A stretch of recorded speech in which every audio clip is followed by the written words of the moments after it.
کی روشنی میں محرم الحرام کے حوالے سے بے شمار باتیں مسلمانوں کے ذہنوں میں ڈال دی گئی ہیں، اور اللہ کی شان تحقیق کرنے کی توفیق کسی کو بھی نہیں ہوئی کہ یہ بات کہاں سے چلی ہے اور کس نے چلائی ہے اور اس کی بنیاد کیا ہے۔ اس لیے اس مہینے کے حوالے سے اس کی حقیقت، اس کا محترم ہونا، اس مہینے کے وہ اعمال جو شریعت نے بتائے ان کو سمجھنا بھی ضروری ہے، اور وہ اعمال جو شریعت نے نہیں بتائے یا وہ عقائد جو شریعت سے جن کا تعلق نہیں ہے اور ہمارے اندر رچ بس گئے ہیں ان کو سمجھنا بھی ضروری ہے۔ اس سے پہلے میں جو آیت کریمہ پڑھی ہے اس کا ترجمہ عرض کرتا ہوں۔ اس کے اندر محرم الحرام کا تذکرہ ہے۔ ترجمے کی طرف توجہ فرمائیں۔ ان عدت الشہور عند اللہ 12 شہرا فی کتاب اللہ۔ اللہ جل شانہ سورہ توبہ میں ارشاد فرماتے ہیں، بے شک مہینوں کی گنتی اللہ کے ہاں 12 مہینے ہیں۔ یہ بات تو قرآن نے خود بتا دی کہ اللہ کے ہاں بھی مہینے کتنے ہیں جی؟ 12 ہیں۔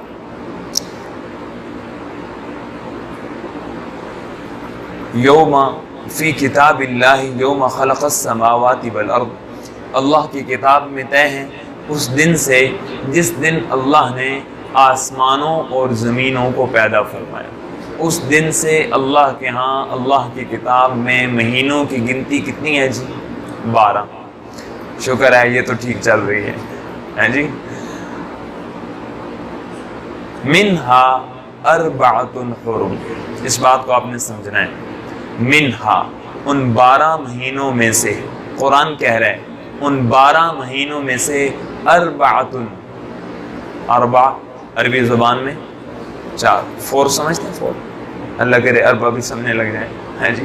حضور علیہ السلام کی پاک اور مقدس زبان سے بھی کچھ محبت اور تعلق بن جائے، قرآن کی پاک زبان سے بھی کوئی تعلق بن جائے، اور پھر اہل جنت کی زبان سے بھی کچھ تعلق۔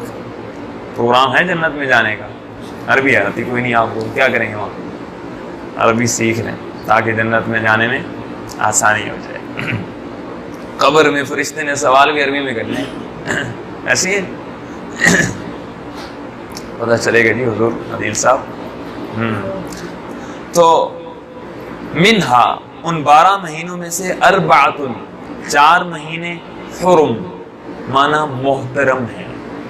قرآن کہہ رہا ہے 12 مہینے ہیں اور ان میں سے 4 مہینے حرم بمعنی محترم اور مقدس ہیں۔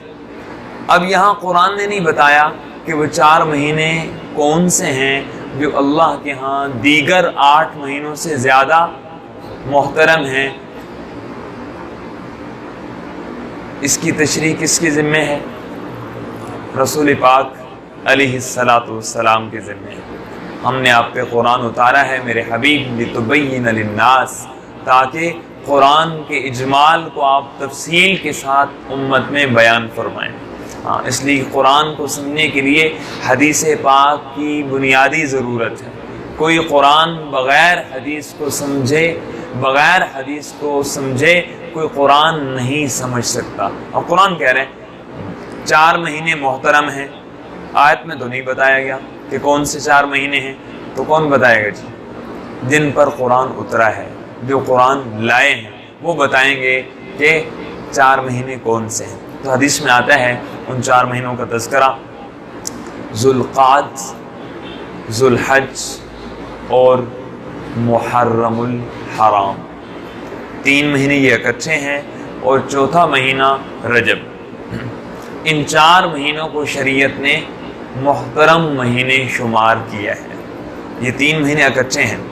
اسلامی مہینوں کے نام بھی یاد ہونے چاہیے، ہم مسلمان ہیں، اور یہ بھی پتہ ہو کہ ہمارے اسلامی سال کا آغاز کہاں سے ہوتا ہے، کس مہینے سے؟ ہاں یہ محرم، یکم محرم سے مسلمانوں کے اسلامی سال کا پہلا دن ہے، اس کا بھی پتہ ہونا چاہیے۔ تو یہ 3 مہینے اکٹھے ہیں۔ اب محرم چل رہا، اس سے پیچھے ذوالحج تھا اور اس سے پیچھے ذوالقعدہ، 3 یہ ہو گئے، اور ایک مہینہ الگ ہے، وہ ہے رجب المرجب۔ وہ کب آتا ہے جی؟ رمضان سے پہلے ایک مہینے کا نام ہے شعبان، شعبان سے پہلے جو مہینہ ہے اس کو رجب کہتے ہیں۔ تو یہ 4 مہینے قرآن کہہ رہا ہے محترم مہینے ہیں۔ اس آیت سے پہلی بات یہ سمجھ میں آئی کہ محرم الحرام کی حرمت قرآن خود بتا رہا ہے۔ ہمارے ذہنوں میں، عام مسلمانوں کے ذہنوں میں ایک بات گھسی ہوئی ہے کہ بھئی محرم کو تقدیس جو ملی ہے، محرم بنا ہے، محرم کا معنی تحریم سے ہے، حرمت والا، تو کیوں بنا؟ جس کسی سے پوچھو تو کیا جواب دے گا جی؟ ایک ہی جواب ہے، بھئی محرم اس لیے بنا ہے، محرم محترم مہینہ اس لیے ہے کہ محرم کی 10ویں کو نواسۂ رسول حضرت امام حسین رضی اللہ تعالی عنہ کی شہادت کا المناک واقعہ پیش آیا ہے، اس وجہ سے محرم بنا ہے۔ یہ ایک ہی جواب ذہنوں میں ہوتا ہے۔ حالانکہ اب یہاں سے بات سمجھ جائیں گے کہ جس وقت یہ آیت اتری ہے اس وقت حضرت حسین رضی اللہ عنہ کی شہادت ہو چکی تھی۔ حضور علیہ السلام کی وفات سے بھی 60 سال کے بعد، آپ علیہ السلام کے دنیا سے پردہ فرمانے کے 60 سال کے بعد حضرت حسین رضی اللہ عنہ کی شہادت ہو رہی ہے، اور قرآن حضور کی زندگی میں اترا ہے، بعد میں اترا ہے۔ تو پتہ چلا کہ محرم الحرام کی حرمت پہلے سے چلی آ رہی ہے، اور بہت پہلے سے چلی آ رہی ہے، یہاں تک کہ تاریخ کے اکثر بڑے واقعات محرم الحرام میں پیش آئے ہیں۔ آدم علیہ السلام کی پیدائش کتابوں میں لکھا ہے محرم الحرام میں ہوئی ہے، آدم علیہ السلام کا زمین میں اترنا محرم الحرام میں ہوا، اور پھر آدم علیہ السلام کی توبہ کا قبول ہونا محرم الحرام میں ہوا، جناب حضرت نوح علیہ السلام کی کشتی جودی پہاڑ کو جا کے لگی محرم الحرام میں، حضرت یونس علیہ السلام 40 دن مچھلی کی پیٹ میں رہنے کے بعد جب باہر آئے تو مہینہ کون سا تھا؟ ابراہیم علیہ السلام کو جب آگ میں اللہ نے زندگی عطا فرمائی اور آگ کو گل و گلزار بنایا تو مہینہ کون سا تھا؟ محرم۔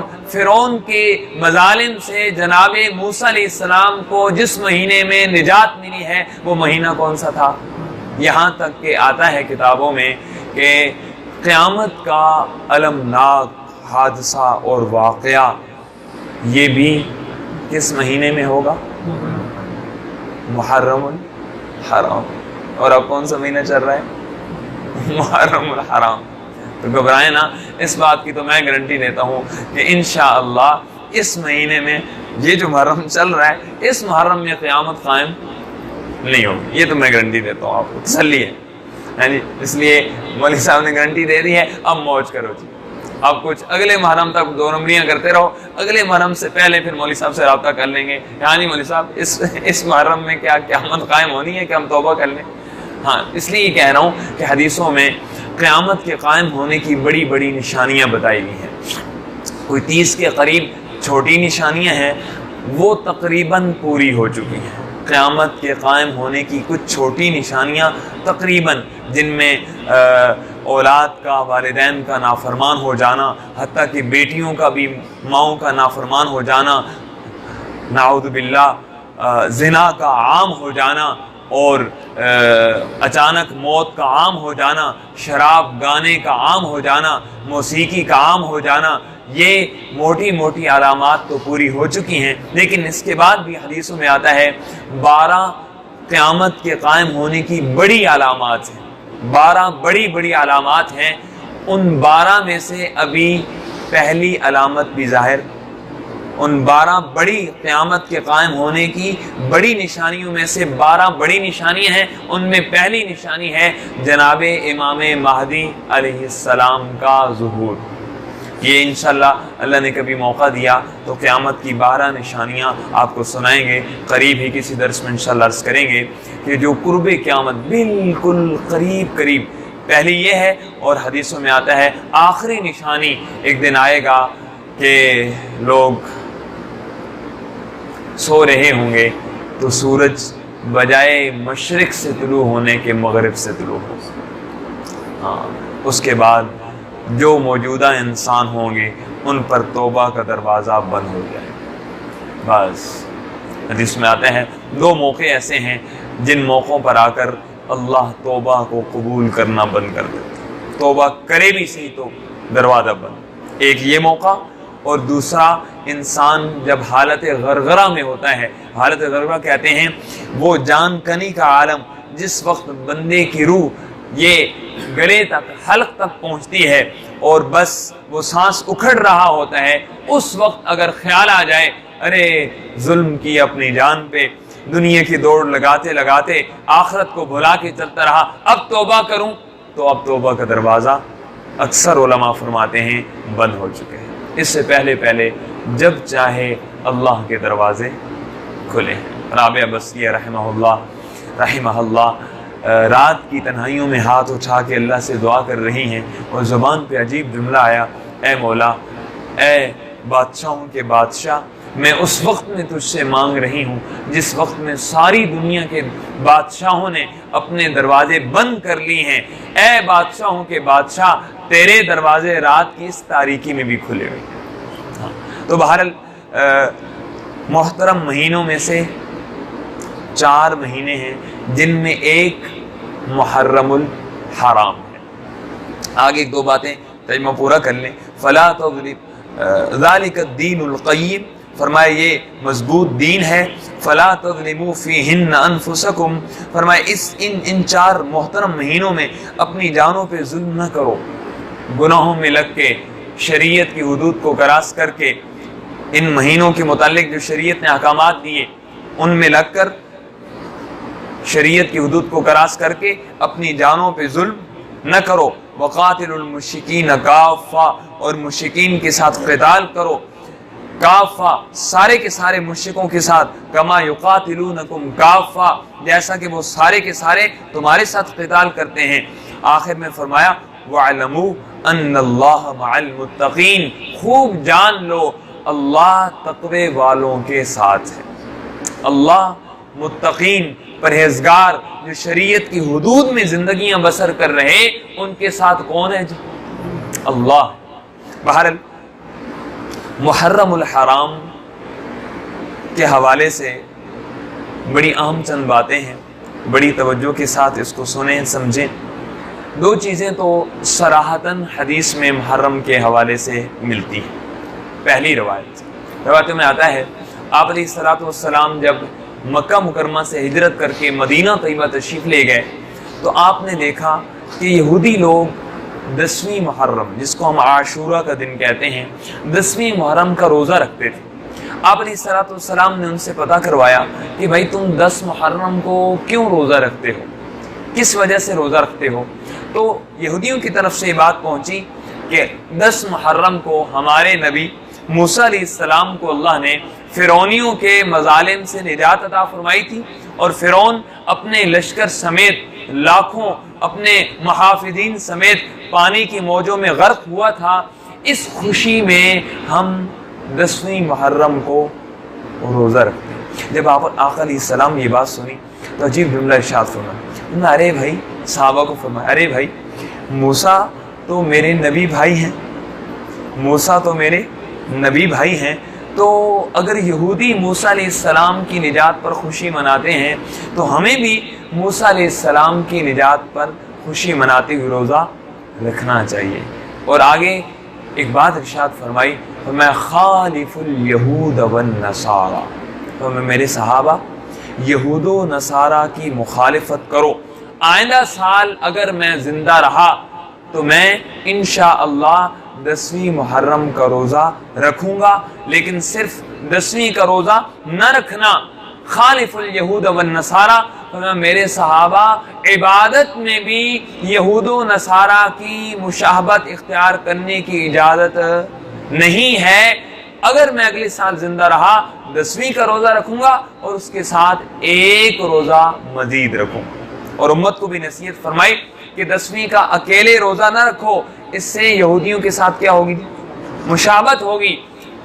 اندازہ کریں عبادت میں بھی یہودی اور نصارہ کے ساتھ مشابہت کی اجازت نہیں ہے، لباس، کھانے پینے میں، اٹھنے بیٹھنے میں، شادی غمی ان جیسی اس مشابہت کی اجازت ہے، گنجائش۔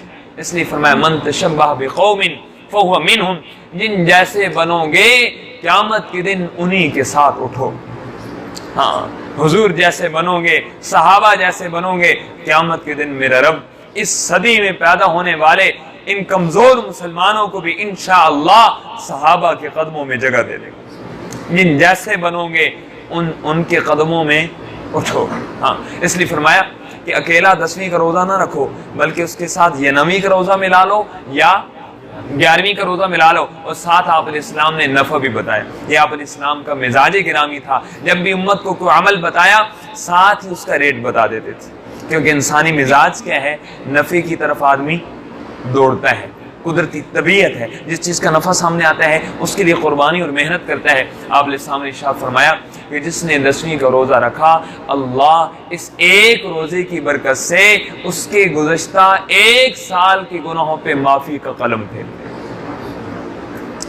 اس عمل کا اہتمام فرمائیں گے انشاءاللہ، کوشش فرما لیں، لیکن اس کے ساتھ یا 9ویں کا روزہ ملا لیں یا پھر 10ویں کا روزہ ملا لیں۔ اس کے بعد محرم کے حوالے سے دوسری چیز جو حدیث میں ثابت ہے وہ ہے 10ویں کو، یعنی عاشورہ کا جو دن ہے 10 محرم الحرام کو، حدیثوں میں آتا ہے جو آدمی اپنے گھر والوں پر کھانے پینے میں وسعت کرے گا، اللہ اس عمل کی برکت سے پورا سال اس کے رزق میں وسعت ڈال دے گا۔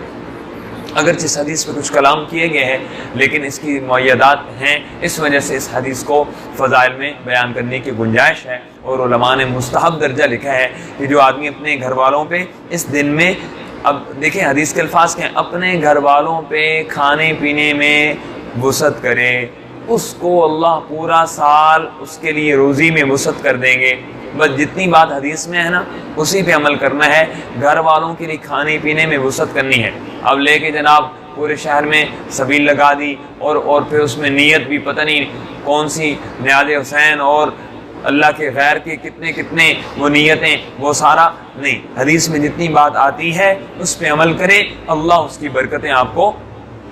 ایک صحابی ہے، دیہاتی صحابی، آپ علیہ السلام نے انہیں چند باتیں سکھائی۔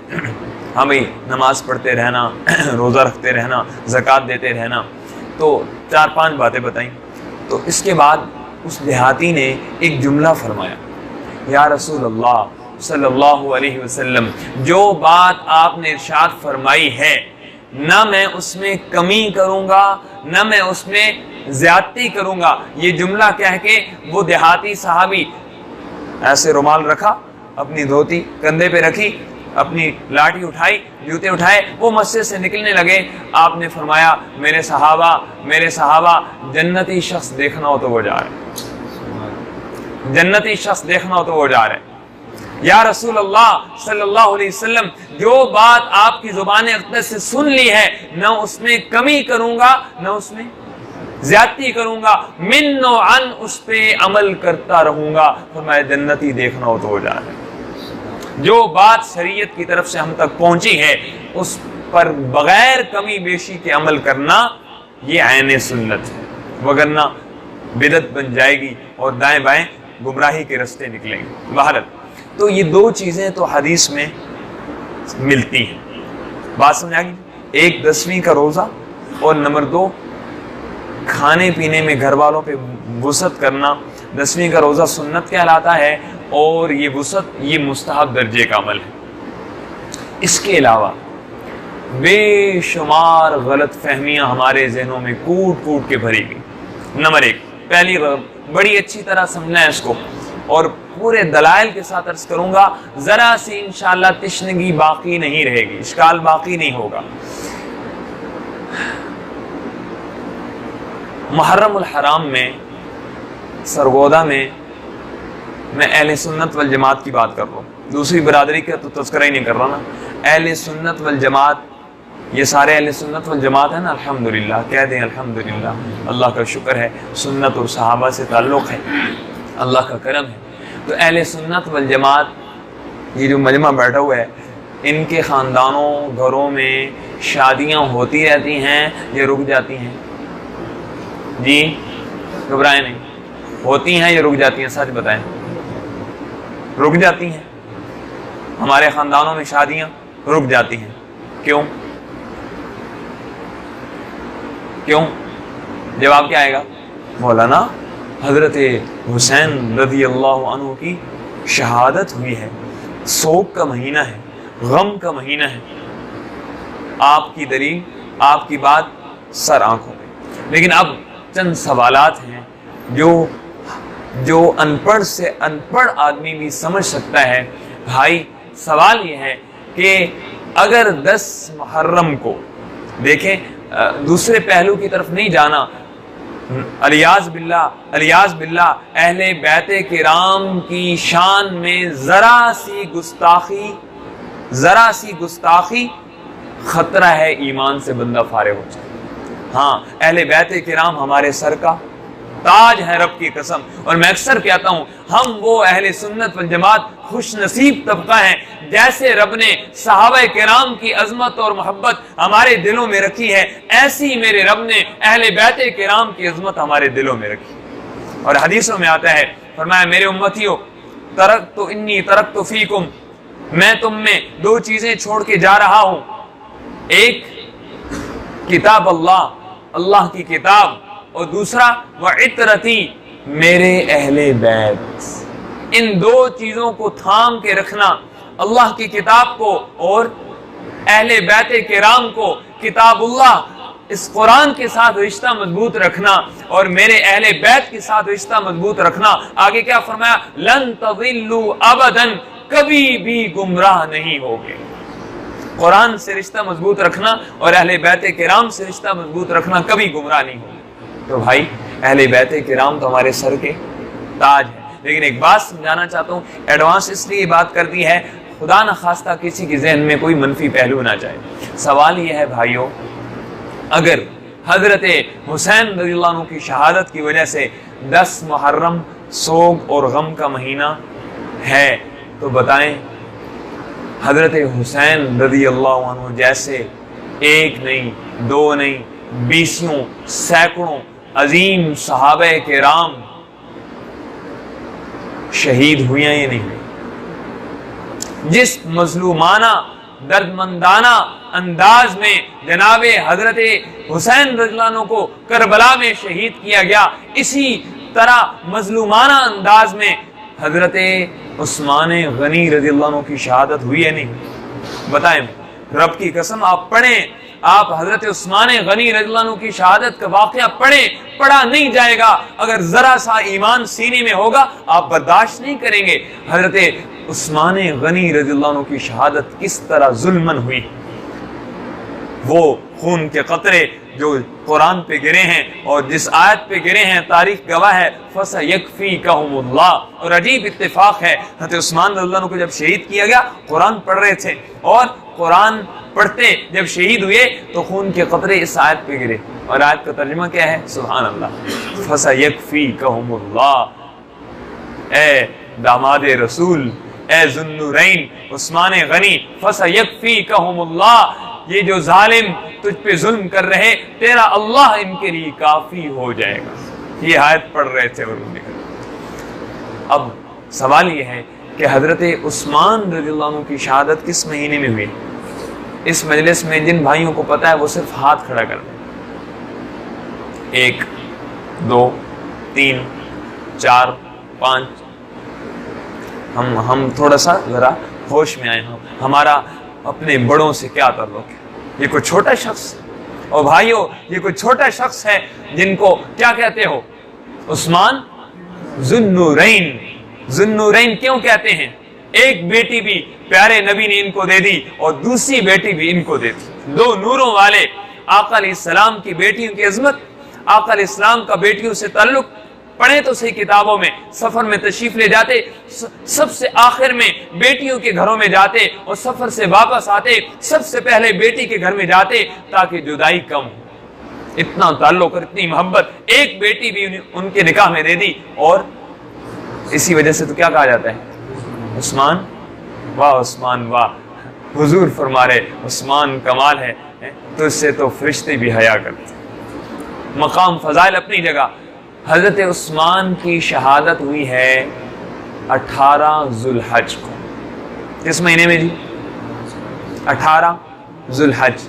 سوال یہ ہے اگر حضرت حسین رضی اللہ عنہ کی شہادت کی وجہ سے محرم سوگ کا مہینہ بنتا ہے تو بھائیو حضرت عثمان غنی رضی اللہ عنہ کی شہادت کی وجہ سے ذو الحج سوگ کا مہینہ کیوں نہیں بنتا؟ اچھا عجیب بات بتاؤں، آج صبح فون آیا، مسلمان اہل سنت عجیب عجیب سوال کرتے ہیں، ہماری ان پڑھی کا حال دیکھیں۔ کہتے ہیں مولانا محرم کا مہینہ چل رہا ہے تو نیا سوٹ پہننے کی اجازت ہے؟ نیا سوٹ پہننا گناہ تو نہیں ہے؟ میں نے کہا کیوں؟ کہتے ہیں محرم نہیں چل رہا۔ اب اللہ کی شان، ذو الحج حضرت عثمان کی شہادت ہے، اس کلی کو لگائیں تو ذو الحج بھی سوگ کا مہینہ بن گیا تھوڑی دیر کے لیے، ذو الحج بھی سوچ کا مہینہ بنا۔ تو ذو الحج میں 10ویں کو کیا کرتے ہیں آپ لوگ؟ ذو الحج کی 10ویں کو کیا ہے؟ اللہ اکبر، عید الاضحیٰ۔ غریب سے غریب آدمی بھی اچھا سوٹ پہن کے پھر رہا ہوتا ہے۔ ذو الحج کے مہینے میں فون کوئی نہیں آتا، مولانا ذو الحج میں حضرت عثمان غنی کی مظلومانہ شہادت ہے، نیا سوٹ پہن سکتے ہیں؟ اور محرم میں فون آ رہے ہیں کس کے؟ مسلمانوں کے، کہ مولانا نیا سوٹ پہن سکتے ہیں؟ کیوں جی؟ حضرت اچھا پھر عجیب بات یہ ہے کہ چلو یار تذکرہ کرتے تو تھوڑا سا محرم ہی کو لے لیں۔ یکم محرم کو کس کی شہادت ہے؟ شہادت نہیں ہوئی یا نہیں ہوئی؟ اگر یقین نہیں کرتے اس حدیث کو اٹھاؤ، رسول انور علیہ السلام پہاڑ کے اوپر ہیں، 7 جناب بکر رضی اللہ عنہ ہیں، 7 جناب عمر ہیں، پہاڑ میں حرکت آئی، زلزلہ آیا، آپ نے سامنے لاٹھی ماری اور فرمایا رک جا، تجھے پتہ نہیں تجھ پر ایک نبی، ایک صدیق اور ایک شہید ہے۔ عمر اسی دن سے سمجھ گئے تھے میری شہادت پکی ہے، اور عجیب دعا کرتے تھے، اللہم ارزقنی شہادتا فی سبیلک واجعل موتی ببلد حبیبک۔ اللہ جی 2 باتیں مانگتا ہوں، ناز نخرے تعلق ہوتا ہے تو آدمی ایسے باتیں کرتا ہے، اللہ جی موت بھی شہادت کی چاہتا ہوں اور موت بھی حضور کی شہر کی چاہتا ہوں۔ صحابہ کہتے تھے عمر کیا ہو گیا ہے؟ شہادت چاہیے تو میدان جہاد میں جانا پڑے گا، اور اگر حضور کی شہر کی موت چاہتے ہو تو شہادت؟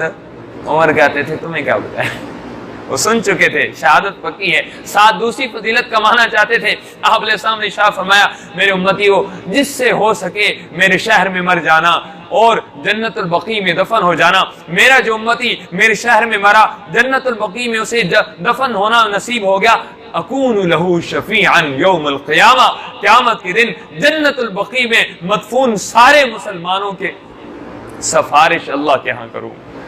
اس فضیلت کو بھی لینا اللہ نے دے دی، تعلق کی باتیں ہیں۔ تو بہرحال یکم کا نام حضرت عمر کی شہادت کا نام کوئی نہیں لیتا۔ اچھا آگے چلیں، تھوڑا سا آگے چلیں، انشاءاللہ 9 بجے تک بات ختم کریں گے۔ 10-12 منٹ پہ درس شروع ہوا تھا، 48 منٹ لیں گے آپ انشاءاللہ ہفتے بعد۔ ہاں کیا نام ہمارا اتنا تو 9 بجے تک وقت دیں گے آپ حضرات۔ حضور علیہ السلام کے سگے چچا حضرت حمزہ رضی اللہ تعالی، اٹھاؤ تاریخ پائیو، حضرت حمزہ، تصور کی آنکھیں کھولو اور تصور کی آنکھ سے دیکھو حضرت حمزہ کا لاشا کیسے پڑا تھا۔ ناک بھی کٹا ہوا ہے، کان بھی کٹے ہوئے ہیں، سینہ بھی چیرا ہوا ہے اور کلیجہ اور دل بھی نکلا ہوا ہے۔ یہ کون پڑے ہیں؟ حضرت اور یہ کیا لفظ ملتا ہے؟ سید الشہداء، شہیدوں کے بھی سردار حضرت حمزہ۔ اور حضور کو درد اتنا تھا، دکھ احد میں ہوا، حضرت حمزہ دیگر صحابہ کی لاشیں پڑی، حضور حضرت حمزہ رضی اللہ عنہ کی لاش پہ آئے، اور جب آئے نا تو چونکہ سب اپنے اپنے شہداء کو سنبھال کے ان کی میتوں، ان کی چارپائیوں کے پاس رو رہے تھے، حمزہ کے جب چارپائی پہ آئے تو آپ نے سامنے فرمایا، بڑے دکھ سے فرمایا، آج میرے چچا کی میت پہ کوئی رونے والا نہیں، لکھا ہے تاریخ میں صحابہ نے یہ جملہ سنا اپنی میتیں بھول گئیں اور سارے کے سارے صحابہ حضرت حمزہ کی چارپائی پہ جمع ہو کے رونے لگے، اتنا دکھ تھا۔ حضرت واشی جب آئے بھائیو، حضرت واشی آئے، کلمہ نصیب ہو گیا، مسلمان ہو گئے، حضور کے سامنے بیٹھتے تھے، حضور نے فرمایا واشی پیچھے بیٹھا کرو، تجھے دیکھ کے مجھے اپنے چچا حضرت حمزہ یاد آیا، پیچھے بیٹھا کرو، میرے سامنے نہ بیٹھا کرو۔ ارے بھائی، حضرت حمزہ رضی اللہ عنہ کی شہادت کس مہینے میں ہوئی ہے؟ پتہ ہی کوئی نہیں ہے، سوگ تو بعد میں منائیں گے۔ حضرت حمزہ کی شہادت کمال ہو گیا، حضرت حمزہ کی شہادت شوال میں ہوئی۔ کب ہوئی ہے؟ شوال میں۔ اور یکم شوال کو کیا کرتے ہو؟ عید مناتے ہیں۔ شوال میں تو فون نہیں آتا مولانا، نئے کپڑے پہن سکتے ہیں، حضور کے چچا کی بڑی مظلومانہ شہادت ہوئی ہے، نئے کپڑے پہن سکتے ہیں، سوگ منانا چاہیے۔ ارے بھائی 70 قاری صحابہ، صحابی ہونا بہت بڑا مقام، صحابہ بھی تھے اور کیا تھے؟ قاری صحابہ۔ منافق آئے، آگے کلمہ پڑھا اور آگے عرض کیے جی یا رسول اللہ نئے نئے مسلمان ہوئے ہیں، اگر آپ کچھ قاری صحابہ دے دیں ہمارے علاقے میں آئیں گے، ہم ان سے قرآن سیکھیں گے۔ آپ نے 70 قاری صحابہ بھیج، منافق تھے، مسلمان تو تھے نہیں، آگے گئے 70 کے 70 صحابہ کو یوں شہید کیا، ناک کاٹے، کان کاٹے، آنکھیں نکالی، آنکھوں میں لوہے کی سلائیاں ڈالی، اور یوں جب حضور کو اطلاع ملی نا، روایت میں لکھا ہے رسول انور علیہ السلام نے ساری زندگی اپنی ذات کے لیے دشمن سے بدلا اور بددعائیں نہیں کی الا یہ کہ چند موقعوں پہ، لیکن اس موقع پہ آقا علیہ السلام کو اتنا دکھ تھا، روایت میں آتا ہے کئی دنوں تک رسول انور علیہ السلام فجر کی نماز میں قنوت نازلہ کے دوران ان قبیلوں کے لیے ہلاکت، لعنت اور تباہی اور بربادی کی بددعائیں خود بنفس نفیس رحمت دو عالم حضرت محمد کریم علیہ السلام کرتے رہے۔ کیوں؟ میرے قاری صحابہ کو انہوں نے شہید کیا ہے۔ کس مہینے میں؟ پتہ ہی کوئی، اسلامی تاریخ پڑھی، کیا کچھ پڑھ لیا۔ یہ نوجوان 3 گھنٹے ساری رات فیس بک پہ بیٹھتا ہے اور کیا کیا دیکھتا ہے، بس کچھ نہ کچھ۔ تاریخ، اپنے بڑوں کی تاریخ پڑھنی نصیب نہیں ہوئی۔ شوال کا مہینہ ہے، یہ قاری شہید ہوئے ہیں، حضور نماز میں بددعائیں کر رہے، اللہم اہلک رول، اے اللہ قبیلہ رول کو تباہ کر دے جنہوں نے منکاری صحابہ کے ساتھ یہ حشر کیا۔ بتاؤ تو شوال کا مہینہ، 100 کا مہینہ، کیا خیال ہے جی؟ یہ کیا ہے؟ یہ کیا مسئلہ ہے؟ محرم 100 کا مہینہ ہو گیا، اور حضرت حمزہ جیسے صحابی کی شہادت کی وجہ سے شوال، حضرت عثمان غنی کی شہادت کی وجہ سے ذوالحج 100 کا مہینہ نہیں بنا۔ تو راز پتہ ہے کیا نکلتا ہے؟ نتیجہ یہ نکلتا ہے کہ یہ جو آواز نکلی ہے یہ کہیں اور سے آئی، یہ جو مسلمانوں کا ذہن بنا ہے یہ یہاں سے نہیں اٹھی آواز، یہ کہیں اور سے آئی۔ اور ہمارا مسئلہ کیا ہے؟ ہم پاکستانیوں کا مسئلہ کیا ہے کہ جو سنو اس کو لے لو، جو کو تھوڑی سی آگے پیچھے کے کچھ دکھا دینا وہ ایک کرامت، اسی کے پیچھے چل پڑو، بھلے پرلے درجے کا خناس ہو۔